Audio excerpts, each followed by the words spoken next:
Every 4 years, the world holds its breath. Every 4 years, billions of people crowd around screens, pack into stadiums, and stop everything they are doing just to watch 22 men chase a ball. But here is what the mainstream media is not telling you. Here is what the bookmakers do not want you to know. There are 5 teams quietly, methodically, almost invisibly building something dangerous. Something that could detonate right in the middle of the biggest World Cup in history. FIFA World Cup 2026 is coming to North America, and it is going to be unlike anything we have ever seen before. 48 teams, 16 more than last time. New groups, new chaos, new opportunities for the underdog. And 5 teams in particular are not just hoping to make noise. They are coming to burn the whole tournament down. Stay right here, because by the end of this video, you are going to completely rethink your World Cup predictions. And if you are new here, hit that subscribe button right now, because we cover football the way it deserves to be covered, deep, passionate, and without fear. Hit like if you love a good upset story, because what you are about to hear is going to give you chills. Let us set the stage first, because context matters here. The 2026 World Cup is being hosted across 3 countries, the United States, Canada, and Mexico, 16 cities. The expanded format means that teams that previously would have been eliminated early now have extra games to find their rhythm, to grow, to evolve mid-tournament. This is absolutely critical for understanding why dark horses have a better chance in 2026 than in any previous World Cup. In the old 32-team format, a slow start could kill you instantly. One bad game and you were on a plane home. In the new 48-team format, there is room to breathe, room to adapt, room for a team to start uncertain and peak at exactly the right moment. History rewards the prepared. And these 5 teams have been preparing in silence while everyone else was busy watching Brazil and France and England. Let us talk about the first team, and this one is going to surprise a lot of people who only follow European football: Morocco. Now, before you say Morocco already had their moment, before you say the 2022 Cinderella story is over, I need you to listen very carefully, because what Morocco is building right now is not a fluke. It is not a feel-good story for the cameras. It is a system, a football philosophy, a national identity that has been welded together through years of hard work, tactical intelligence, and a generation of players who genuinely believe they can win the whole thing. In Qatar 2022, Morocco became the first African nation in history to reach a World Cup semi-final. They defeated Belgium, Spain, and Portugal. They were a defensive masterpiece wrapped in controlled chaos. But here is what people missed. The majority of that squad was young. Achraf Hakimi was 23. Azzedine El Ounahi was 22. Sofiane Amrabat was 25. These players did not retire after Qatar. They grew. They developed. They carried the weight of an entire continent's dream on their shoulders, and instead of crumbling, they got stronger. By 2026, this Morocco side will have 4 additional years of experience at the highest level of European club football. Hakimi at PSG. Amrabat battling in one of the most competitive midfields in Europe. The coaching staff under Walid Regragui has not just maintained the defensive structure from 2022, they have started building an attacking identity on top of it. Morocco in 2026 will not just park the bus. They will press, they will transition, and they will punish you in moments you cannot predict. The African qualification campaign has shown a team playing with controlled aggression. They know they are dangerous. They know the world respects them now. And that psychological shift, that transformation from underdog to legitimate contender, is perhaps the most dangerous thing of all. When a team stops being afraid and starts expecting to win, everything changes. Morocco expects to win in 2026. Write that down. Now let us shift to a team from a completely different part of the world, because this next one is going to hit different. Japan. And yes, you may have seen Japan make headlines in recent tournaments, but what is happening in Japanese football right now is not just impressive, it is historic. Japan's domestic league, the J-League, has been feeding talent into Europe's top competitions at a rate that would have seemed impossible a decade ago. Today, Japanese players are starting for clubs in the Bundesliga, Serie A, the Premier League, and La Liga. They are not fringe players, they are not rotation options, they are starters, they are match winners. The depth of Japanese football talent has never been higher, and it is only going to keep growing heading into 2026. Think about what Japan has shown in recent tournaments. In Qatar 2022, they defeated Germany. They defeated Spain, 2 of the most prestigious football nations on the planet. Yes, they were knocked out by Croatia on penalties, but the manner in which they played, the tactical switching, the high pressing, the absolute refusal to accept that they were supposed to lose, was something that sent a message to every team in world football. Japan does not come to participate, Japan comes to compete, and by 2026, they will have an even deeper pool of European-based talent, a coaching setup that has fully embraced high-intensity pressing football, and a fan base that travels in enormous numbers and creates an atmosphere that energizes the players on the pitch. In a tournament being hosted partially in cities where large Japanese communities exist, the support factor could be enormous. Do not sleep on Japan. The knockout stages are where they breathe, and in 2026, they have every tool to go deeper than ever before. Third on our list, and this one might generate the most debate, is the United States. Now hear me out. Before the American football skeptics roll their eyes, before the traditionalists dismiss USMNT as a team that always underperforms at home, consider what has actually changed. Because what has changed is enormous. The generation currently wearing the American jersey is fundamentally different from every generation that came before it. These are players who grew up watching Messi, Ronaldo, and Neymar, who dreamed of playing in Europe from childhood, and who actually went and did it. Gio Reyna, Weston McKennie, Tyler Adams, Christian Pulisic, who despite his injury struggles remains one of the most technically gifted American players in history, and Folarin Balogun, who has shown glimpses of genuine world-class finishing ability. The 2026 tournament is on home soil. That is not a minor detail, that is a seismic advantage. Playing at home means familiar conditions, massive crowd support, logistical comfort, and the kind of pressure that can either destroy a team or elevate it to something extraordinary. The United States men's national team experienced their greatest moment in recent memory at the 2002 World Cup when they reached the quarterfinals. Since then, it has been largely disappointment, but 2026 feels genuinely different. The talent pool is real. The infrastructure of American soccer has developed significantly, with MLS growing, youth academies improving, and more American players taking European football seriously than ever before. Home advantage in a World Cup is worth more than most statistics can capture. Italy won in 2006 as hosts. France won in 1998 as hosts. Brazil, Germany, Argentina. History is full of home teams riding the wave. The United States wants their wave. They have been waiting for it. And in 2026, on their own soil, with this generation of players, the wave might actually come. The fourth dark horse is one that will genuinely shock people who follow football casually, but will not surprise anyone who watches South American qualifiers closely. Ecuador. Now, Ecuador is a name that does not often appear in conversations about World Cup contenders. They are not Brazil. They are not Argentina. They are not Uruguay. But they have been quietly doing something that most people have completely ignored. They have been building, brick by brick, game by game, manager by manager. Their qualification campaigns have shown a team with physical intensity, tactical discipline, and a striker line that can genuinely trouble any defense in the world. What Ecuador has that most people underestimate is a core of physically dominant, technically improving players who thrive in exactly the conditions that the 2026 World Cup will present. Wide-open games in large stadiums with fast pitches and high-altitude venues. The heat and humidity of certain American venues will not affect Ecuador the way it will affect European sides who are used to controlled indoor training environments. Ecuador's players are built for discomfort. They are built for grinding.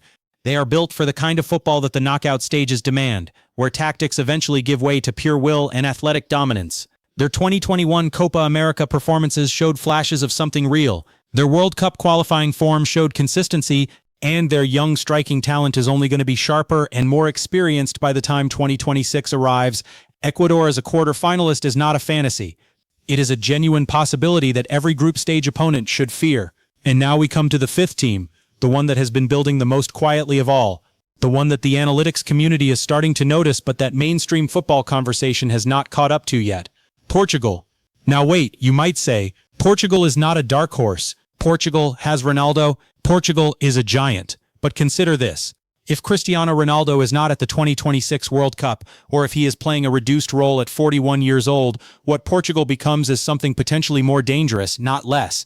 Because the generation behind Ronaldo is extraordinary. João Felix, Rafael Leao, Bernardo Silva, Pedro Neto, Vitinha, Bruno Fernandes in the prime of his career. These are not backup options. These are players who have been playing in Ronaldo's shadow for years, waiting for the moment when the team is genuinely built around them rather than around keeping one legend comfortable. The Portuguese Football Federation has been developing youth talent at an extraordinary rate. Their B national team is considered one of the most talented in Europe. Their qualifying campaigns show a team that can play multiple systems, that can press aggressively or sit deep and counter, that can create chances through individual brilliance or structured play. If Portugal arrives at 2026 with a clear identity that is not dependent on one aging superstar, they could be the most dangerous team in the entire tournament. The talent is undeniably there. The question has always been about cohesion. about a system, about whether the pieces fit together. In 2026, with another 4 years of development and potentially a new era beginning, Portugal could stop being the team that always disappoints in big moments and start being the team that finally delivers. A Portugal side unleashed, playing free, playing for each other rather than for one name, is a genuinely terrifying proposition for Brazil, France, England, and anyone else who thinks they know how the tournament will go. Let us step back for a moment and think about what these 5 teams have in common, because there is a thread running through all of them that matters. Morocco, Japan, the United States, Ecuador, and Portugal are all teams that have experienced significant pain in major tournaments. They have all tasted failure, felt the weight of expectation, gone home earlier than they should have, and they have all used that pain as fuel rather than as an excuse. The teams that win World Cups are rarely the ones who coast in on confidence. They are the ones who carry a quiet fury. The ones who wake up every morning still feeling the sting of the match they should not have lost, the penalty they should not have missed, the goal they should not have conceded. Hurt teams, properly channeled, are the most dangerous teams in football. And all 5 of these sides are carrying something unfinished. The expanded format of 2026 only amplifies this. With 48 teams and the new group stage structure, even a stumble early does not have to be fatal. Teams can find their feet, adjust their systems, and arrive in the knockout rounds hot and confident. History suggests that the teams who peak in the last 8 matches of a World Cup, not the first 3, are the ones who lift the trophy. All 5 of our dark horses have the structure, the talent, and the mentality to be better in match 7 than in match 1. And in a tournament this large, that is the only thing that ultimately matters. There is also the venue factor that deserves serious attention. The 2026 World Cup spans cities from Vancouver to Miami, from Kansas City to Guadalajara. Different altitudes, different climates, different pitch conditions. Teams that are flexible, that can adapt their pressing intensity based on altitude, that can manage heat stress during afternoon kickoffs in Texas and Florida, will have a massive advantage over teams that are perfectly optimized for one type of condition. Morocco has players who trained in North African heat. Japan has players with incredible physical conditioning developed in European football. Ecuador's players are altitude specialists. The United States will know every venue intimately. These are not small advantages. Over the course of a 6 or 7 game tournament, environmental adaptation could be the margin between reaching a final and going home in the quarterfinals. Think about the coaching factor too, because in 2026, every single one of these 5 dark horses has either recently upgraded their coaching setup or is working with a manager who has a clear, modern, ambitious philosophy. Modern World Cup football is not won by talent alone, it is won by systems, by preparation, by the ability to read an opponent within 20 minutes and adjust before halftime. The teams that fail at World Cups are often the most talented teams with the worst structure. The teams that shock the world are the ones where every player knows exactly where they should be, exactly what they should do, and exactly why they are doing it. Tactical intelligence at the international level in 2026 will be higher than at any previous World Cup, and every team on this list has coaches who are students of the modern game. Now let us talk about something that the highlight reels never capture, but that every serious football analyst will tell you is one of the most important factors at a major tournament: team spirit, chemistry. The feeling inside the dressing room when things go wrong at minute 87 and you need someone to step up. Morocco in 2022 showed a dressing room that celebrated together, prayed together, hurt together, and fought together in a way that was genuinely moving to watch. Japan in 2022 showed a team that cleaned their dressing room after elimination, that showed grace and dignity even in defeat. The United States, despite their individual talent spread across different European leagues, has in recent squads shown a genuine togetherness that was absent in previous generations. Ecuador has built a core of players who have grown up competing together through youth levels. And Portugal, if they can navigate the post-Ronaldo transition with intelligence, has the potential for a squad that plays purely for each other in a way they perhaps never have before. In elimination football, when tactics run out and it comes down to pure human will, chemistry wins every time. So let us bring this home. Let us talk about what you should actually expect to see when the 2026 World Cup kicks off. Brazil will be favorites. France will be favorites. England fans will believe, as they always do and always have and always will until the end of time.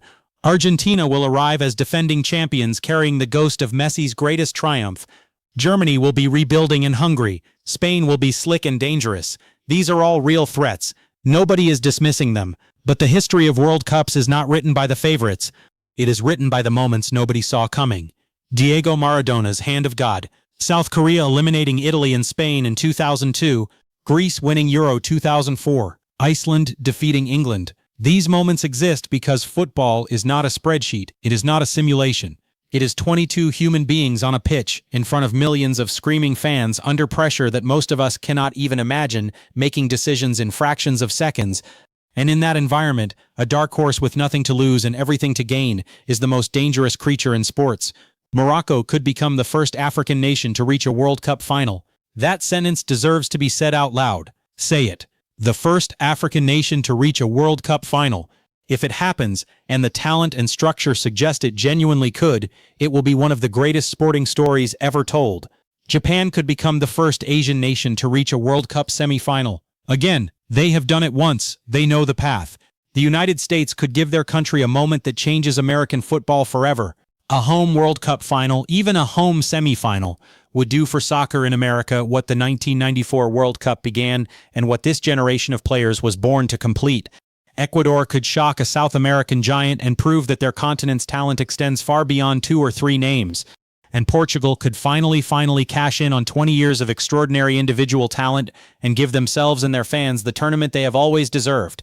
We are months away from the opening ceremony. We are months away from the moment when these predictions either look brilliant or completely wrong. But right now, in this window of anticipation, the football world is wide open. The brackets are empty. The results are unwritten. Every team believes, every fan dreams, and somewhere in a training ground in Rabat or Tokyo or Colorado or Quito or Lisbon, a player is doing one extra sprint, one extra repetition, one extra hour of video analysis because they believe that 2026 is their year. They believe the trophy has their name on it, and honestly, genuinely, from every angle we can analyze, they might not be wrong. Now it is your turn. Drop a comment below and tell us which of these 5 dark horses you think will go the deepest in 2026. Are you riding with Morocco to the final? Do you believe Japan can finally break through? Are you backing the United States on home soil? Is Ecuador the name nobody is saying loudly enough? Or is Portugal the team that finally puts it all together? Let us hear it. The debate starts right now in the comments section, and if this video opened your eyes to something you had not considered before, share it with your football friends. Share it with the person who thinks they know everything about World Cup 2026. Let them watch this and then let them explain why they are so sure the usual suspects will dominate. Because history says otherwise. History says the dark horses always have a say. And in 2026, these 5 are going to have more than a say. They are going to make the whole world listen. Do not miss a single update as we get closer to the tournament. Subscribe right now if you have not already. Hit the notification bell, and we will see you in the next one. The 2026 World Cup is coming, and it is going to be absolutely magnificent.